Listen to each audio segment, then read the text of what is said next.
Welcome to the Warrior's Path Academy.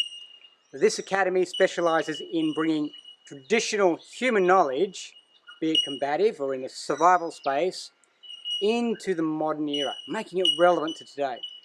Today we are looking at the Japanese kodachi, or the owakizashi in this case. Now some of you may be familiar with the Japanese wakizashi, the companion sword to the Japanese katana, the samurai sword. Now the wakizashi traditionally was called the companion sword because it was permitted to be carried indoors within official capacities by samurai when the main sword, their katana, was required to be surrendered at the entrance for a security purpose. The wakizashi, however, was permitted to accompany the warrior wherever he went. Most people, including those studying modern kenjutsu and a lot of other traditional Japanese sword systems, focus predominantly on the katana, as did I. For many, many years, most of my martial career, it was the katana that was the central tenet of Japanese swordsmanship. Many, many years ago, I happened across a small school that was teaching kodachi systems. They weren't using an owakizashi, and by owakizashi I mean a long tsuka. Now the tsuka is the handle of the weapon. Most wakizashi, as many of you will be familiar, accommodate a single hand grip. It was designed fundamentally as a one-handed sword, in contrast to the katana, which is inherently used by the majority of kenjutsu schools with a two-handed application. So the wakizashi was a lot smaller here. In contrast, this wakizashi, big wakizashi or kodachi, has a almost standard length tsuka, comparable to any katana.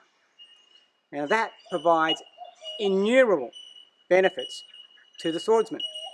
So we're going to explore why that's relevant. I also want to be sure to bring this into the modern self-defense, self-protection construct.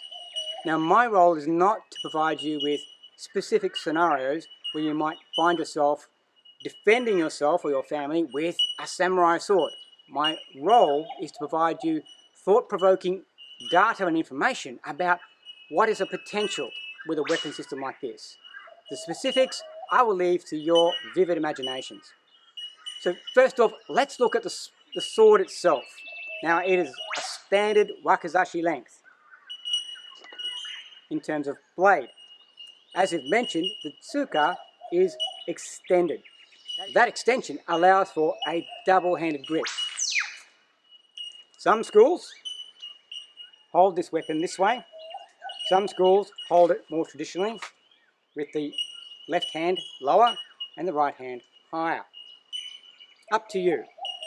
The sword itself is housed in a standard lacquered wooden saya, and attached to that saya is a good length sagayo, an attachment cord. So wearing of this weapon is, in this case, standard to the way a normal katana is worn, and I am envisaging this in the modern construct as being a standalone weapon, not carrying two swords, just one short sword with a extended tsuka or hilt or handle. Now the first thing, for those of you who are familiar with wearing a katana, the first thing you'll notice about this sword is it is not touching anything behind you. It's very compact, it's very short, it's very maneuverable, so I can move through particularly a house with this weapon close by my body. It's very portable and very agile. When it comes to drawing this weapon, it's able to be drawn because of its short length in a very confined space. So I can pull it out almost on top of itself. Something that's very difficult to do, particularly if you're not a tall person, with a traditional katana length weapon. So this weapon's already allowing itself a whole variety of other options that are beyond the scope of a large katana. Now, why would we think that's a relevant thing? My rationale is this, and I posit that it's probably unlikely that you're going to encounter in a self-defense or self-protection situation another sword-wielding opponent who just happens to be equipped with a katana or some other longer sword. Now, the great advantage of the Japanese katana is the length it provides in combat. Now, this shorter weapon would clearly be outmatched in most duel situations or combative situations if I was facing a katana-wielding opponent. But that's probably highly unlikely. So if I'm in a home defense situation, I want a short sword that I can move with clearly and freely around the house while I investigate who has intruded into my house. This weapon allows me to do that with great efficiency because of its small size. And I'm not potentially dealing with someone wielding a samurai sword. Possibly a knife, possibly some other weapon, possibly a handgun, possibly a long arm. But I'm now at an advantage point with this weapon. So let's look at a practical example. This mock-up here represents a doorway or a partition that might exist within a standard household.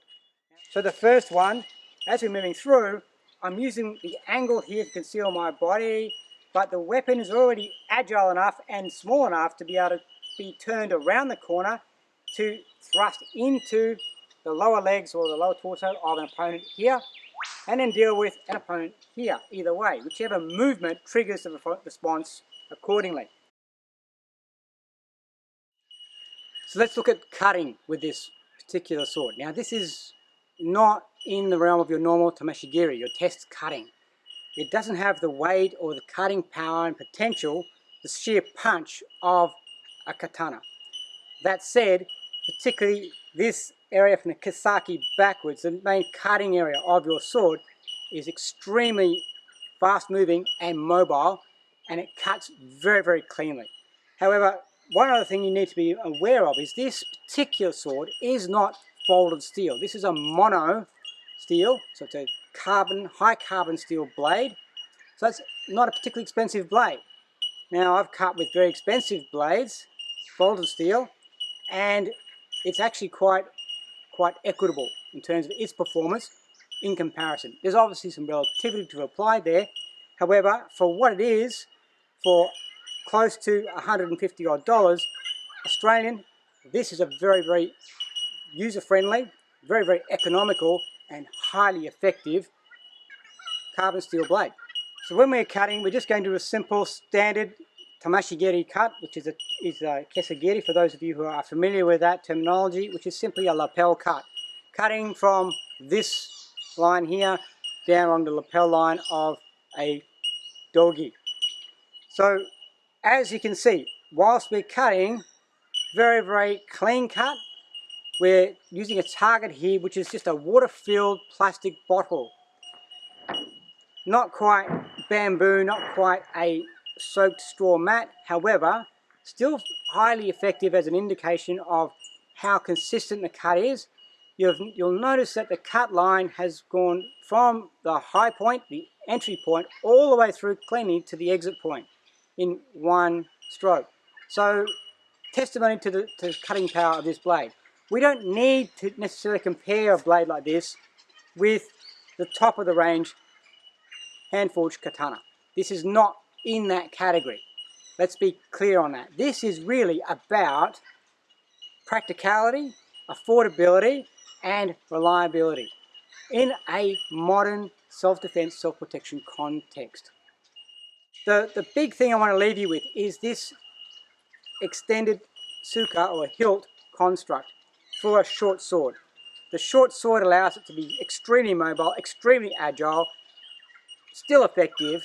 It's a simple weapon in terms of the nature of the steel that's been used to manufacture it, and it's got a lot of torque and maneuverability that you can apply so many of your katana technique with, or your katana waza can still be transferred across using this extended tsuka and the shortened blade.